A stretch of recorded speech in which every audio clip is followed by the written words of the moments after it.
இங்க அருண் பண்ண தப்புக்காக அங்க ஸ்டேஷன்ல வச்சு இங்க அருணுக்கு 3 நாள் சஸ்பென்ஷன் ஆர்டர் குடுத்துறாங்க.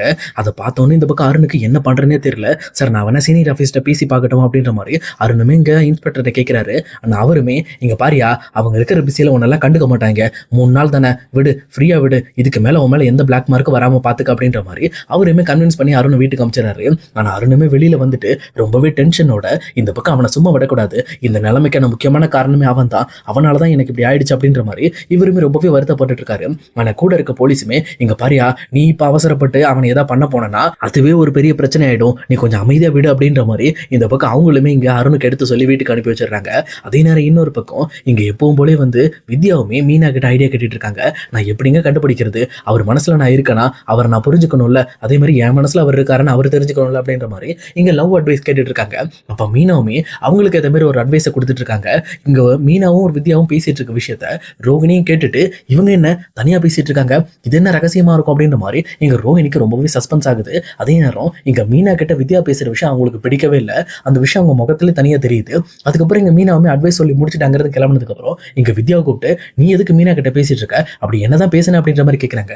அப்ப வித்யாவுமே இங்க பாரு என் டீச்சரை பத்திலாம் கேட்காத, எனக்குன்னு நிறைய விஷயங்கள்ல அட்வைஸ் தேவைப்படுது, அதனால அவங்க எனக்கு தராங்க, அதை பத்தி இப்போ என்னால உங்ககிட்ட சொல்ல முடியாது அப்படின்ற மாதிரி இங்க அவங்களுமே தவிர்த்துறாங்க. ஆனா இதை பார்த்துட்டு இருக்க ரோகிணியுமே எனக்கு தெரிஞ்ச வரைக்கும் நீங்க லவ்ல மாட்டிக்கிட்ட, அதனால தான் இந்த பக்கம் சம்மந்தம் இல்லாம மீனா கிட்ட அட்வைஸ் கேட்டுட்டு இருக்க, இதெல்லாம் எங்கேயோ ஒரு பெரிய பிரச்சனை கொண்டு போய் முடிய போகுது, அன்னைக்கு தான் நீ புரிஞ்சுக்குவ என்ன பத்தி அப்படின்ற மாதிரி இங்க ரோகிணியுமே வித்யா மீனா கிட்ட பேசுறது பிடிக்காம இங்க கொஞ்சம் கொஞ்சமா அவங்களுக்குள்ள சண்டை ஏற்படுத்த பாக்குறாங்க. ஆனா வித்யாவுமே இங்க மீனா விஷயத்துல ரொம்பவே தெளிவா தான் இருக்காங்க. ஏன்னா அவங்க லவ்வுக்கும் சரி இந்த மாதிரி விஷயங்களுக்கு அவங்க ரொம்பவே சூப்பரா அட்வைஸ் கொடுக்குறாங்க. அது மட்டும் இல்லாம ரொம்பவே கேர் பண்ணிக்கிறாங்க அப்படிங்கிற விஷயத்தை தெளிவா புரிஞ்சுக்கிட்டு இங்க ரோகிணி சொல்றது பெரிய விஷயமா எடுத்துக்கல. அதே நேரம் இன்னொரு பக்கம் இங்க சீதாவுமே டைரக்டா இங்க அருணோட வீட்டுக்கு போறாங்க. அங்க அருணோட அம்மா மிஸ் பண்ணிட்டு போன டேப்லெட் எல்லாத்தையும் அவங்க கிட்ட கொடுக்கறதுக்காக தான் போறாங்க. அங்க போனோன்னு நல்லாவே விசாரிச்ச மாதிரி பேசிட்டு அதுக்கப்புறம் என்னாச்சு, அவர் ஏன் ரொம்ப டல்லா இருக்காரா அப்படின்ற மாதிரி கேட்கறாங்க. அப்ப அருணுமே இந்த பக்கம் அவங்க பேசுற விஷயங்களே ரொம்பவே ஒரு மாதிரியா இருக்கு. அதே நேரம் இங்க அருணோட அம்மாவுமே அவன் எப்பவுமே இப்படிதான்பா, இந்த மாதிரி வந்து தேவையில்லாம அவன் வேலையில் நடக்கிற பிரச்சனை எல்லாம் என்கிட்ட கொண்டு வந்து காட்டுறான், நான் என்ன பண்ண முடியும் சொல்லு, நானே ஒத்தாளா வீட்டுல இருக்கேன், என்னால அந்த ப்ரெஷரை தாங்க முடியல அப்படின்ற மாதிரி அவங்க அம்மாவும் கொஞ்சம் கஷ்டப்பட ஆரம்பிக்கிறாங்க. இதனால சீதா இருந்துகிட்டு இங்க அருணை எப்படியாவது பேசி மாத்தணுங்கிறதுக்காக இங்க பாருங்க நீங்க ஏதாவது வேலையில உங்களுக்கு ஏதாவது பிரச்சனை இருக்கா அப்படின்ற மாதிரி கேட்கறாங்க. அப்ப அருணுமே ஆமா எனக்கு வேலையில ஒரு பெரிய பிரச்சனை, என்ன ஒரு 3 நாள் சஸ்பெண்ட் பண்ணிட்டாங்க அப்படின்ற மாதிரி சொல்றாங்க. இதை கேட்டவொடனே இன்னொரு பக்கம் சீதாவுமே இங்க பாருங்க உங்களோட பிரச்சனை உங்களோடது, இப்ப நீங்க அந்த வேலையில இருக்க பிரச்சனை வேலையிலே விட்டுட்டு வந்துடணும், வீட்டுல வந்து காட்டினீங்கன்னா அவங்க என்ன பண்ணுவாங்க, ஏற்கனவே உங்களுக்கு ப்ரெஷர் பிபின்னு எக்கச்சக்க பிரச்சனைகள் இருக்கு, இப்போ நீங்களும் வந்து ப்ரெஷர் இவங்க கிட்ட கொடுத்தீங்கன்னா அது ரொம்பவே பிரச்சனை ஆயிடும், தயவு செஞ்சு உங்க பிரச்சனை நீங்க உங்களுக்குள்ளே சால்வ் பண்ணுங்க அப்படின்ற மாதிரி இங்க சீதாவுமே அட்வைஸ் கொடுத்துட்டு இருக்காங்க. ஆனா இதெல்லாம் பார்த்துட்டு இருக்க அருணோட அம்மாவுமே சொல்லப்போனா நம்ம பையனுக்கு நாம கூட இந்த மாதிரி அட்வைஸ் சொன்னதில்ல, சீதா ரொம்பவே நல்ல பொண்ணா இருக்காளே, ரொம்பவே நல்ல விதமா அட்வைஸ் எடுத்து சொல்றாளே அப்படின்ற மாதிரி அவங்களும் சீதாவை நினைச்சு ரொம்பவே ப்ரௌடா ஃபீல் பண்ணிட்டு இருக்காங்க. அப்ப சீதாவுமே அருண் கிட்ட இங்க பாருங்க உங்க வேலையில என்ன பிரச்சனை சொல்லுங்க, சப்போஸ் என்னால ஏதாவது முடிஞ்சா நான் ட்ரை பண்றேன் அப்படின்ற மாதிரி சொல்றாங்க. அப்ப அருணுமே இங்க பாருங்க அந்த விஷயத்தெல்லாம் உங்களெல்லாம் கியூர் பண்ண முடியாது, அதெல்லாம் தேவையில்லாம என்னோட பிரச்சனைகள் அதை விட்டுருங்க, நீங்க மண்டையில போட்டுக்காதீங்க அப்படின்ற மாதிரி இங்க சீதா கிட்ட பேசுறாங்க. அப்ப சீதாவுமே சரி விடுங்க, உங்களுக்கு சொல்ல விருப்பம் இல்லைன்னா விட்டுருங்க, நான் வந்து உங்களை ஃபோர்ஸ் பண்ண மாட்டேன் அப்படின்னு சொல்லிட்டு அங்கிருந்து கிளம்ப ட்ரை பண்றாங்க.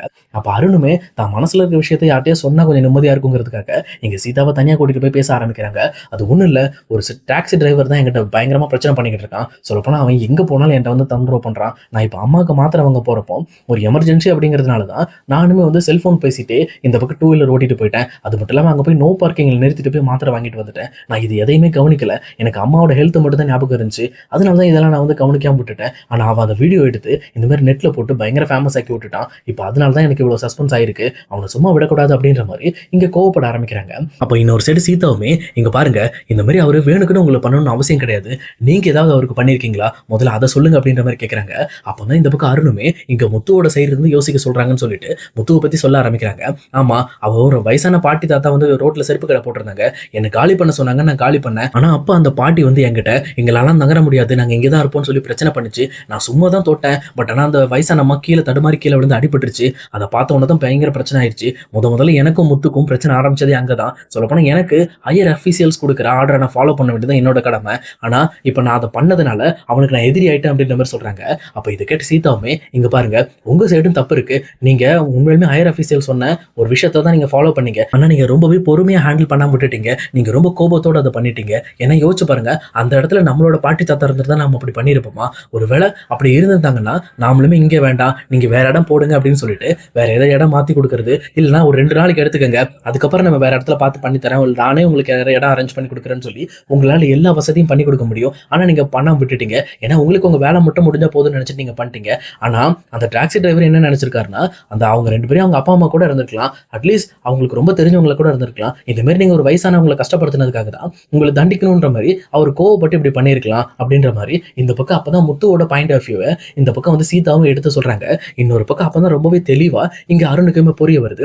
சொல்லப்போனா நான் இப்படி பண்ணதுக்காக தான் அப்படி பண்றாரு, மற்றபடி எந்த பிரச்சனையும் இல்லை, பேசாம நம்ம இங்க முத்துவை டைரக்டா பார்த்து இனிமேல் எந்த பிரச்சனையும் வேணான்ற மாதிரி நம்ம நேரா பேசி முடிச்சிடும் அப்படின்ற மாதிரி இங்க அருணோட மனசுலயுமே ஒரு ஐடியா தோணுது. பட் இருந்தாலும் இங்க சீதா இந்த விஷயத்தை கிளியர் பண்ணதை நினைச்சு, பரவாயில்ல சீதா, உங்ககிட்ட இந்த விஷயத்தை பத்தி பேசினதுக்கு அப்புறம் தான் எனக்கு ரொம்பவே நிம்மதியா இருக்கு. ஏன்னா என் மனசுல இருந்த ஒரு பெரிய கோபத்தையும் நீங்க இறக்கி வச்சிட்டீங்க.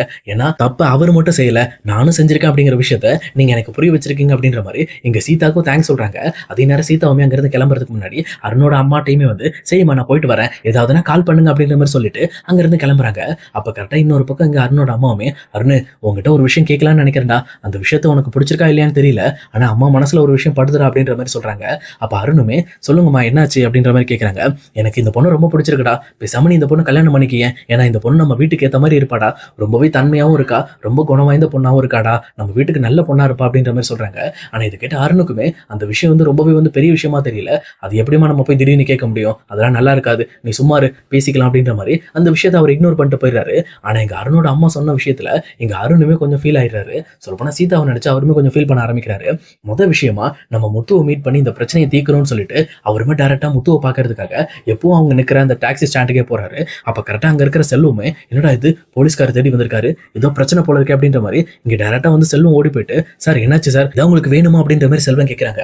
அப்ப அந்த அருணுமே இருந்துகிட்டு, இங்க பாருங்க நான் உங்ககிட்ட தப்பா நடந்துக்கிட்டேன், அதுக்கு நான் மன்னிப்பு கேட்க தான் வந்தேன், இங்க முத்துன்னு இருப்பாங்கல்ல அவங்கள கொஞ்சம் வர சொல்றீங்களா, நான் உங்ககிட்ட மன்னிப்பு மட்டும் கேட்டு போயிடுறேன், ஏன்னா என் மேலேயும் நிறைய தப்பு இருக்கு அப்படின்ற மாதிரி இந்த போலீஸ்காரும் பேச ஆரம்பிக்கிறாங்க. இதை கேட்டு செல்வத்துக்கு பயங்கரமான ஆச்சரியம். என்னடா இது, இந்த ஆள் இப்படி மாறிட்டான், எப்போ பார்த்தாலும் சிடுசின்னு விழுந்துகிட்டு இருப்பான், இப்போ என்ன நம்ம கிட்ட இவ்வளவு தன்மையா பேசுறானே அப்படின்னு சொல்லிட்டு இங்க டைரக்டா செல்வம் முத்துக்கு கால் பண்ணி பேசுறாங்க. பேசினதுக்கு அப்புறம் தான் முத்துவும் இங்க வந்துட்டு, அவன் எனக்கு என்னமோ ஏதோ பிரச்சனை பண்ண தான் வந்திருப்பான்னு நினைக்கிறேன், சரி இன்னைக்கு என்ன பிரச்சனை பண்றான்னு பார்க்கலாம் அப்படின்ற மாதிரி முத்துவும் ரொம்பவே தெனாவட்டோட கிளம்பி வராரு. இங்க வந்த உடனே டைரக்டா இங்க சார் என்ன சார் நேற்று வீடியோ எல்லாம் பாத்தீங்களா, ரொம்ப வைரலா இருக்குமே, நீங்க ரொம்ப ஃபேமஸ் செட்டிங் அப்படின்ற மாதிரி முத்து கலாய்க்க ஆரம்பிக்கிறாங்க. ஆனா இன்னொரு சைடு ஆப்போசிட்ல இங்க அருணுமே எந்த ஒரு ரியாக்ஷனும் இல்லாம, பரவாயில்ல முத்து என்ன மன்னிச்சிடுங்க, சொல்லப்போனா நான் பண்ண தப்புனாலதான் நீங்க இப்படி பண்ணிட்டீங்க, என் மேலேயும் தப்பு இருக்கு அப்படின்ற மாதிரி இங்க முத்து கிட்ட பேச ஆரம்பிக்கிறாங்க. இங்க முத்துக்கு பயங்கரமான ஷாக்கு, என்ன சார் இது திடீர்னு இப்படி எல்லாம் பேசுறீங்க, ஏன் நல்லவங்களா மாறிட்டீங்களா அப்படின்னு சொல்லி கேட்கறாங்க. உடனே இந்த பக்கம் அருண் இருந்துகிட்டு, இல்ல நான் நல்லவங்களாம் மாறல, ஏன்னா நான் பண்ண தப்ப எனக்கு ஒரு பொண்ணு புரிய வச்சுச்சு, அதுக்கப்புறம் தான் நான் புரிஞ்சுக்கிட்டேன் அப்படின்ற மாதிரி இந்த பக்கம் முத்து கிட்ட ஒரு பொண்ணு தான் இந்த விஷயத்தை பத்தி எடுத்து புரிய வச்சுச்சு அப்படிங்கிற விஷயத்த சொல்றாரு. இது கேட்டோன்னு முத்துமே, சார் உண்மையிலுமே பொண்ணு தான் சார் எல்லா விஷயத்தையும் புரிய வைக்கும், ஏன்னா அவங்களுக்கு தான் நம்ம பண்ற தப்பும் தெரியும், நம்ம பண்ற சரியும் தெரியும், ஆனா நம்ம தான் அது சரியும் தெரியாம தப்புன்னு தெரியாம பண்ணி பண்ணி மாட்டிக்குவோம் அப்படின்னு சொல்லிட்டு இங்க முத்துவும் அருணும் ரொம்பவே க்ளோஸா பேசிக்கிறாங்க. இப்பதான் இவங்க செல்வத்துக்கும் ரொம்பவே ஹாப்பியா இருக்கு. அப்பா பரவாயில்லப்பா, இதுக்கு மேல போலீஸ்காரன் பிரச்சனையே இல்லை அப்படின்னு சொல்லிட்டு 2 பேரும் ரொம்பவே சந்தோஷமா இருக்காங்க. இதை பார்த்த உடனே தான் இந்த பக்கம் எல்லாருக்கும் நிம்மதியா இருக்கு. அதே நேரம் இங்க அருணும் முத்தும் நல்லா ஒன்னாயிட்டாங்க அப்படின்னா கண்டிப்பா வந்து இங்க சீதாவை இங்க அருணுக்கு கல்யாணம் பண்ணி வைக்கிறதுக்கு முத்து தயங்கவே மாட்டாரு. அப்படி என்னதான் நடக்க போகுது அப்படிங்கிறத நம்ம இனி வரப்போற எபிசோட்ல கண்டிப்பா பார்க்கலாம் guys.